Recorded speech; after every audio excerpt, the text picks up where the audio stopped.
right now on Alabama Tonight. With the game on the line, is Nick Marshall the best quarterback in college football? We'll hear what Gus Malzahn has to say about his starting quarterback. Plus, opening conference play. Can the Blazers and Gamecocks get things started with a win? We'll break down tomorrow's games. And it's Friday night, and we're live in Gardendale for a high school game of the week. All that and more coming up next on Alabama Tonight. From Alabama's 13, this is Alabama Tonight. Hi again, everybody. Welcome into the Friday edition of Alabama Tonight. I'm Don Hawes. A lot of football games to talk about tonight. We're also going to talk about Derek Jeter's final game at Yankee Stadium. And we will update you on NASCAR's chase for the Sprint Cup. First, of course, we want you to be part of the show. And we're going to bring in Lisa Crane for a look at what you're talking about on social media. This has been a rough week. I was sick. You were sick. You got me sick. This has been a very, very rough week, but we're back finally. Maybe we should keep our healthy. distance. Yes. You just go ahead and report on your little news story. Okay. Well, you know, Alabama off this weekend. Auburn is a huge favorite against Louisiana Tech, but there's still a lot of big games to keep an eye on this weekend. Jameis Winston and Florida State on the road at unbeaten North Carolina State. There's a big SEC East showdown between Missouri and South Carolina, and in the SEC West, you have Arkansas and Texas A&M playing in Dallas.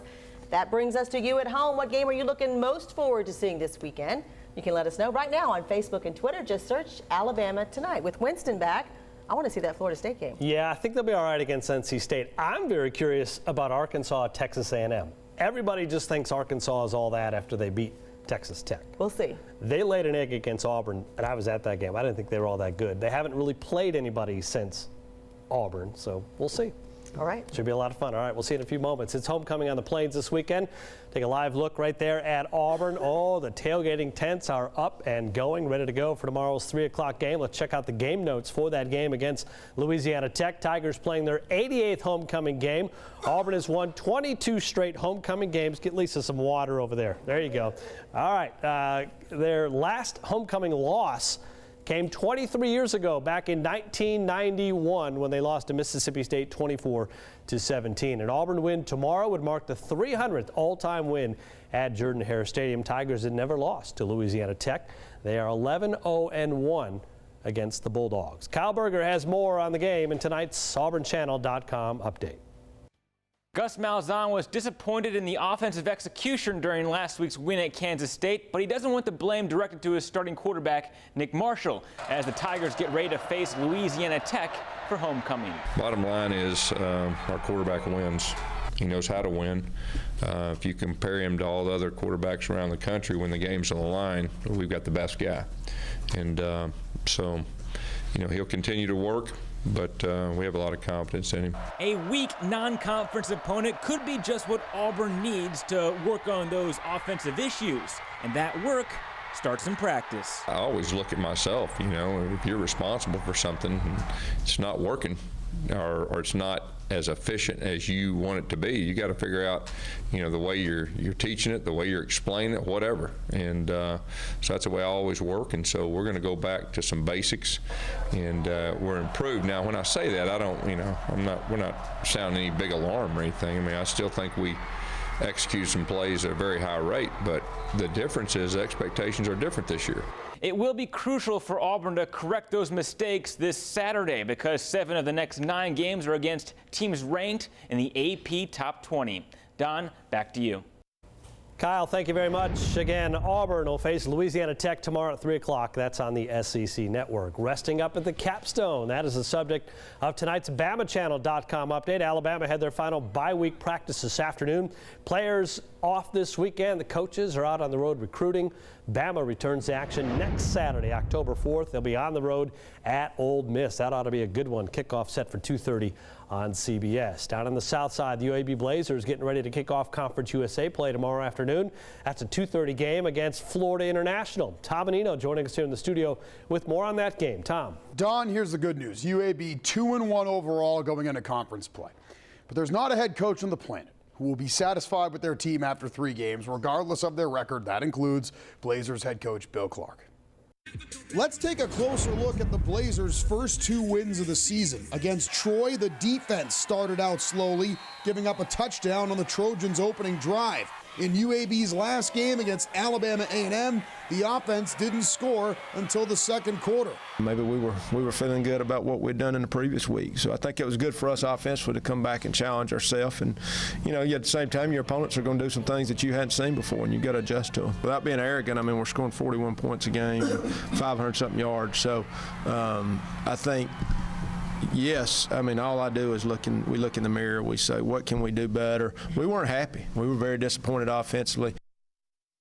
Well, the all-time series between UAB and FIU stands at 1-0 in favor of the Blazers. A tie-long field goal in the final seconds of regulation just last season gave the Blazers a 27-24 victory in Miami. It was the fifth and final win of the Garrick McGee era. The Blazers, they should get another win this weekend, this time at Legion Field. And after the FIU game, 4 of UAB's next 5 games on the road. So we're going to find out a little bit about this team in the next few We weeks. will. I think they're different. But you see that picture of Garrick McGee there, you go, oh, they used to be so bad. It's unbelievable now how far. It seems like they've come pretty Yeah. far, even only through 3 games. And, you know, there's so much talk about their offense. I think they're 23rd in the country in total offense. Bill Clark, though, has got to be a little concerned. One game it's the offense, then it's the defense. They haven't put together that complete game yet. And it's one of those things where, look, they should win this game this weekend. They should blow them no out. other way to say- Yeah. Exactly. So we'll find out a little bit, I think, based on the margin of victory, where they're at. I mean, hey, look, you only have to be as good as the other teams in your conference, That's right. That's And right. this, you know, so we'll see. All right. Again, UAB opens Conference USA play tomorrow at 2:30 against Florida International, and you can see that game on the American Sports Network. The high school football season is rolling right along, already reaching the halfway point with Week 6 tonight. On tap for Touchdown Friday, we got highlights from a bunch of games. Munford at Lincoln. Huffman goes to Pell City. Hueytown and Pleasant Grove are going to renew their rivalry. Fairfield and Midfield go at each other.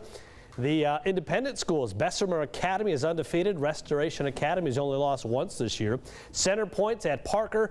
And our game of the week, Minor at Gardendale. That's where Donette Halsey is standing by live with a preview. Donette. Hey, Don, we're about less than 30 minutes away from kickoff here at Gardendale as the Rockets celebrate homecoming host and Minor. The Rockets are coming off a 17-0 win over Center Point, but despite that score, head coach Matt Plunkett has said his team needed work on offense. I spoke with him about that and his opponent earlier this week. Coach, you've said the past couple weeks your offense has struggled a little bit. I know you were working on that. Do you think you'll have the improvements ready for Minor on Friday night? Oh, yes, ma'am, definitely. Our guys, you know, really have came out with a little chip on their shoulder, and I've taught it like a ticked-off chip on their shoulder. And they were really upset by how they played against Center Point. And I thought we got a little satisfied after we put up 73 points against Huffman, and we didn't. And we came out and played well against Pinson, but I thought we left a couple touchdowns on the board against Pinson and definitely left a couple field goal opportunities on the board. But I've been really proud of our guys. You know, we're still a young bunch over there. We've got some maturity to do, but I know that our Gardendale Rocket football team will become ready to play on Friday night.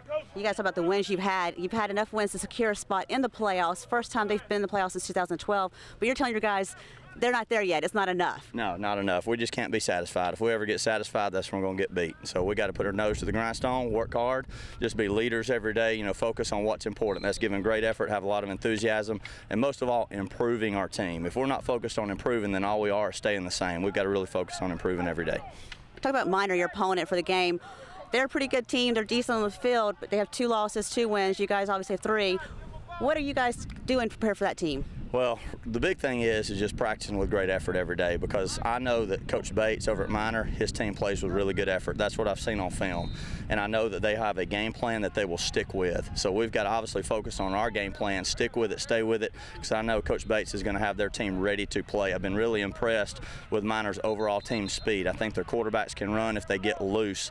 They've got some really good athletes at defensive back and receiver. So we've got to be focused on doing our job one play at a time. Don't give up any big plays, because they have made some big plays in their season so far. If we don't give up the big play, we've got a chance to be successful. All right, thanks, Coach. Good luck. Thank you very much. Thank you, guys. We'll have a complete wrap-up with highlights at 10:20 on Touchdown Friday in Gardendale. Donette Halsey, Alabama Tonight.